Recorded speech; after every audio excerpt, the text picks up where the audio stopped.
Have you ever been in a room where the tension gets so thick you could cut it with a butter knife? Imagine that feeling, but instead of a kitchen or a classroom, it is inside one of the most famous palaces in the whole world. The air is freezing cold, not because of the weather, but because of the silent war happening between two powerful people. Everyone else is too scared to even breathe. Then, all of a sudden, a sound like a gunshot explodes through the hallway. It is not a real gun, though. It is the fist of the King of England, slamming down on a fancy wooden table so hard that the noise bounces off the walls. The fact that this weird detail even exists is what makes this whole story so interesting. We are talking about a man who, according to reports, completely lost his temper during a meeting with his household staff. Workers were staring at the floor patterns, and one guy was so frozen with fear that he stopped writing in the middle of a word. Why did all this madness start? It was over something that sounds pretty boring to most people: the order of who walks into a room first. That is the big headline coming from royal circles right now. The whole fight supposedly ended with the king forcing his wife to say she was sorry, in what people are calling a huge public shaming for the Princess Royal. But when you look closely at what was said versus what actually happened, the story gets full of holes and contradictions right away. And the sneaky power plays happening here tell us way more about the current state of the royal family than any silly argument ever could. Okay, so before we dive into the exact play by play of this hallway showdown that everyone is gossiping about, you really need to understand the setup, because this drama did not come from nowhere. The king has been under a massive amount of stress for weeks. It is the kind of heavy tiredness that shows up all over his face. He has been trying to organize a huge calendar of events that is supposed to show everyone that the monarchy is stable and united in the early years of his rule. Every single handshake, every walk into a room, and every tiny little decision is packed with political meaning. Then you have the Princess Royal, who spent years and years earning her reputation as the hardest working and most no nonsense member of the family. She walked into this important planning meeting and started asking questions that made the whole carefully built plan start to shake. Just wanted to know why a specific ceremonial rule, which is supposed to be followed strictly and without favoritism, had suddenly become a matter of personal choice. She was not screaming, she was not acting dramatic, and she was not even being very confrontational. She was just being herself, which means she was being calmly and stubbornly correct in front of a room full of staff members. And those staff members, without even thinking, turned to her for guidance the second she opened her mouth. And that right there is what lit the fuse. The queen, the woman who fought for decades to be seen as the star of the monarchy instead of just an extra, watched her own workers look to the princess for answers. She felt all the authority she had worked so hard to build just drain away like water down a sink, overpowered by the quiet presence of her sister-in-law, who stood there with a lifetime of royal discipline in her posture. One worker reportedly got very interested in the carpet pattern. Another froze with his pen hanging in the air over his notebook. The room got so heavy with secrets and threats that everyone in that hallway knew this was no longer about planning a schedule.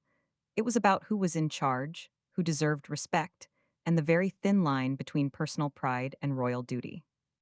So when the queen finally snapped, and she definitely did snap, her voice got high and mean with accusation. She blamed the princess for purposely weakening the queen's authority and embarrassing her during an official meeting. The words were cold and harsh, dropping into that freezing silence like heavy rocks. And here is where the story takes a really interesting twist. The Princess Royal did not flinch. She did not step back. She did not raise her voice to match the queen's volume. She just stood there with that peaceful, unshakable calm that she inherited directly from her mother, the late Queen Elizabeth. And that stillness, that refusal to get dragged into the emotional chaos, was somehow more painful than any insult she could have thrown back. The queen's anger crashed against the princess's calm like a match against a rock, and the sparks flew everywhere except where she wanted them to hit. Now, the king was watching all of this happen, and his face apparently changed in a way that genuinely scared the people in the room. He was not a worried husband or a tired king in that moment. He was the head of the monarchy, watching a rebellion happen in real time at the very center of his court. And he realized with painful clarity that the damage was no longer private. It was a threat to the whole institution. His wife had just attacked his sister in front of the very people whose loyalty keeps the crown running smoothly. And he understood that if he did not act fast, the whole system of royal authority would start to fall apart. So he did something that feels almost like a scene from a movie. He slammed his hand down on that fancy wooden table, the crack of the impact echoing down the hall like a loud boom, and his voice came out deep and full of anger as he ordered everyone out of the room except his wife. The assistant scrambled for the door, happy to escape. But one head worker, who had been working there for decades, turned back for one last look. And what he saw was the king staring, not at his sister with worry, or at the empty doorway with shame, but straight at his wife. And his face was full of pure rage. That one look communicated something terrifying. The king was not angry about a silly family argument. He had just watched the crown's authority crumble in front of the people whose loyalty is essential for its survival. And he knew that the real crisis was just beginning. But to understand why the king reacted so strongly, you have to go back a few days earlier. Because the secret trigger for this whole explosion happened at a private run through for a major state event. There were no shouts and no open conflict, just a simple change that became a secret transfer of power in a room full of people who understood exactly where true authority still lay. State receptions are the big stage for the monarchy. These are world events where the ranking of the British state is put on display, and the walk-in order, which is a document that says who enters when and where they stand, is a rule book that speaks directly to power and royal favor. The Queen had arrived at that run-through, believing the order had finally been settled in her favor. She had approved a new arrangement that moved helpers she preferred closer to the front. And this small change was not just about logistics to her. It was a basic confirmation of her authority, a public nod that she was truly the queen. The Princess Royal spotted the mistake immediately. She glanced at the walk-in order and her face got stiff just enough for the workers standing nearby to understand that a major error had been made. According to a report later written for senior advisors, a mistake in the order could cause public shame or an even worse diplomatic insult. And the princess was not about to let that slide. She did not make a big speech or try to shame anyone. She just stated with simple accuracy that the suggested change was against the rules. And the rules here are not just some old book about manners. They are the guidelines that protect the dignity of the crown from the damaging effects of personal wants. The queen had a small, tight smile on her face that did not reach her eyes because the correction had been delivered right in front of the people she was trying to lead. And the cruelest part from her view was that the princess's behavior was perfect. She had been cool, exact, and totally impossible to accuse of causing trouble. But the staff's reaction was quick and telling. Without waiting for a nod or any okay from the queen, they moved to follow the princess's correction. That quick, unspoken obedience hurt worse than any insult ever could. Then the king, without meaning to, made the hurt even worse. In a private talk later, he praised his sister for her carefulness, thanking her for stopping a procedural slip that could have damaged the crown's image.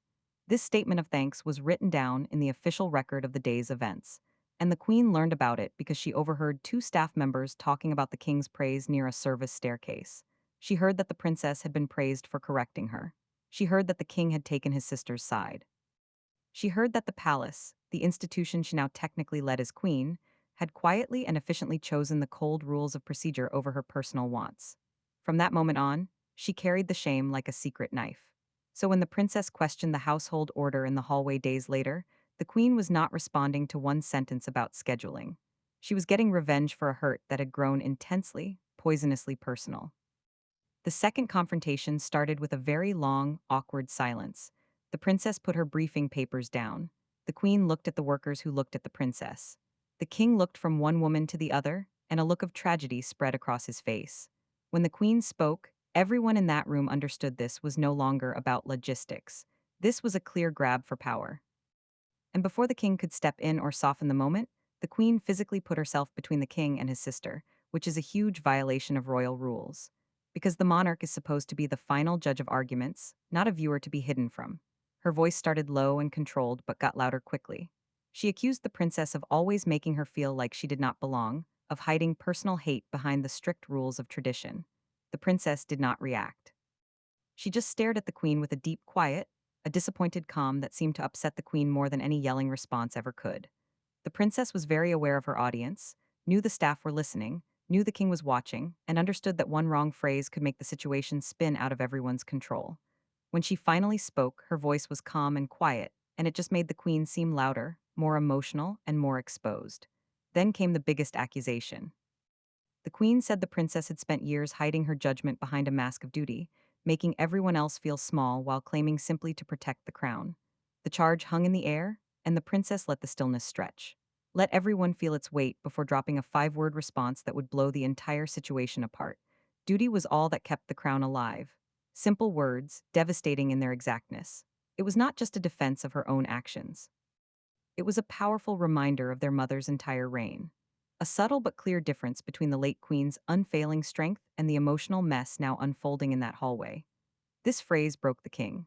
He jumped up so suddenly that his chair scraped loudly over the shiny floor, the sound breaking the icy silence, and he commanded the queen to stop, not as a husband asking for quiet, but as a monarch trying to save his authority from falling apart.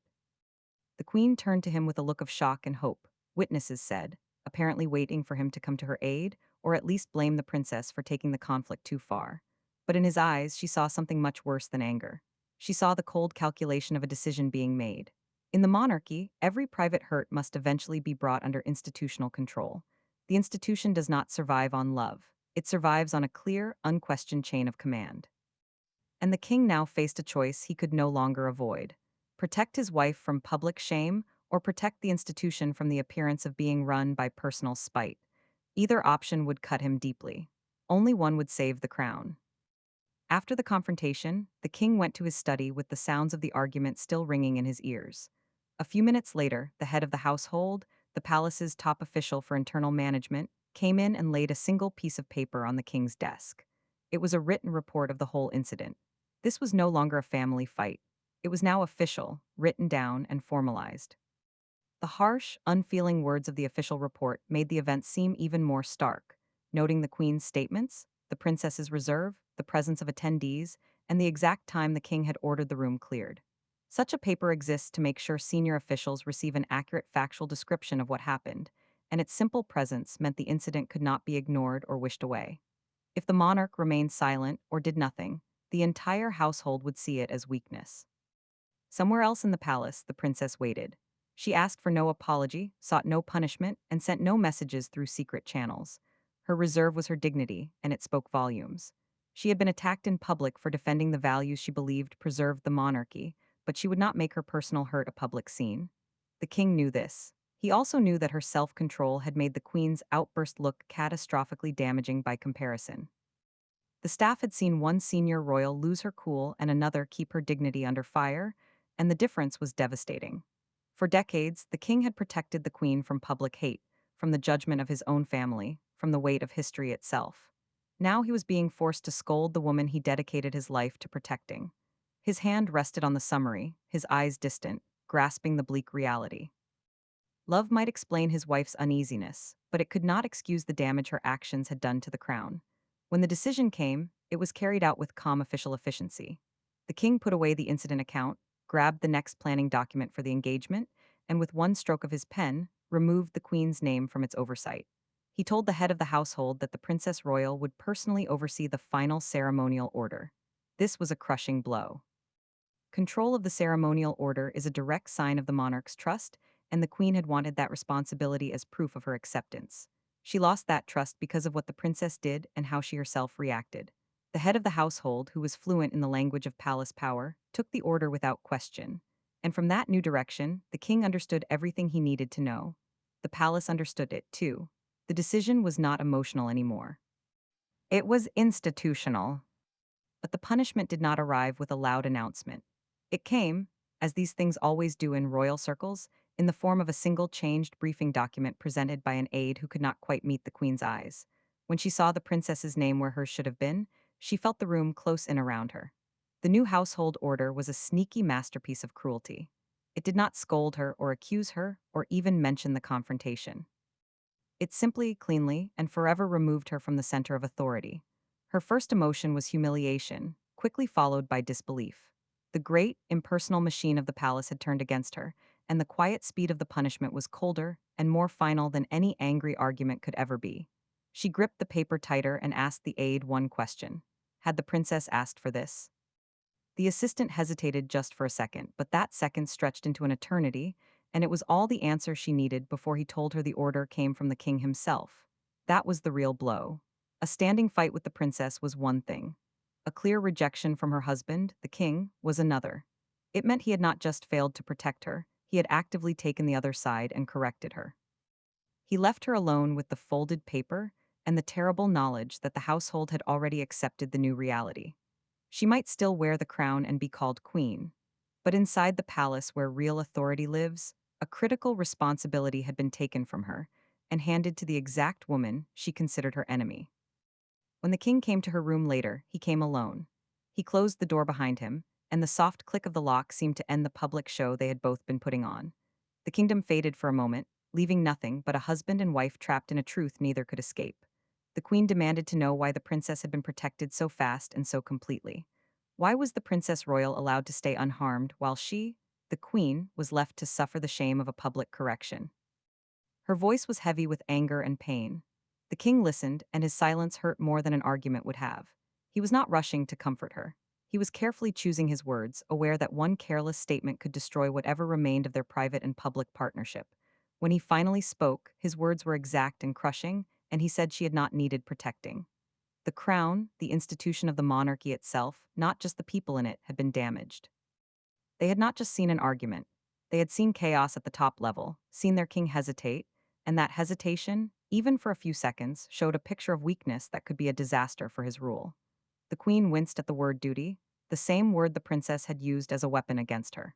She told the king that the princess's calm attitude made her feel constantly judged, made her believe her very presence was a criticism of her own right to be queen.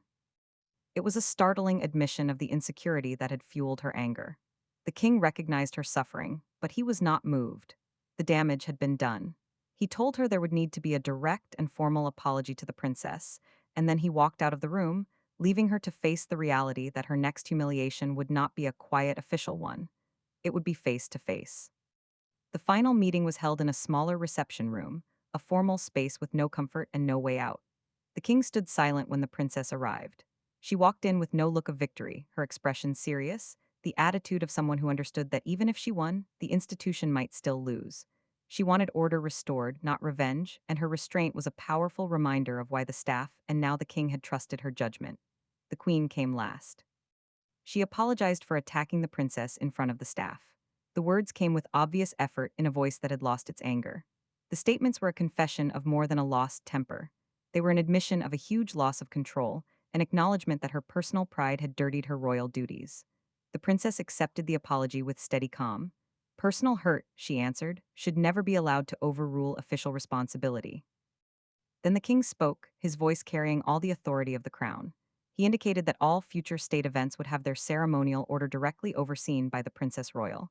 He made it clear that household authority was never to be confused with personal pride again. The sentence was final with no appeal. The queen would remain queen, but the princess was now the official standard bearer of discipline in the kingdom. The queen had the title. The Princess Royal possessed the institution's trust. The king loved his wife, but he had a duty to the crown that must not be broken. That final difference, now made official, settled the crisis more clearly than any public punishment could have done. The controversy did not end in victory, but in terrible clarity. The queen's attack had revealed the deep insecurity still hiding behind her crown. The princess's restraint had shown why she remains the unshakable foundation of the royal family. The king's initial hesitation showed his fear, but his final harsh act of decision restored his authority. The lesson is as old as the monarchy itself. Crowns can survive anger, betrayal, and scandal, but only if duty remains stronger than pride. The palace had remembered in the most painful way imaginable that genuine royal power is not found in who can shout the loudest. It is found in who can remain still when everything around them threatens to shatter.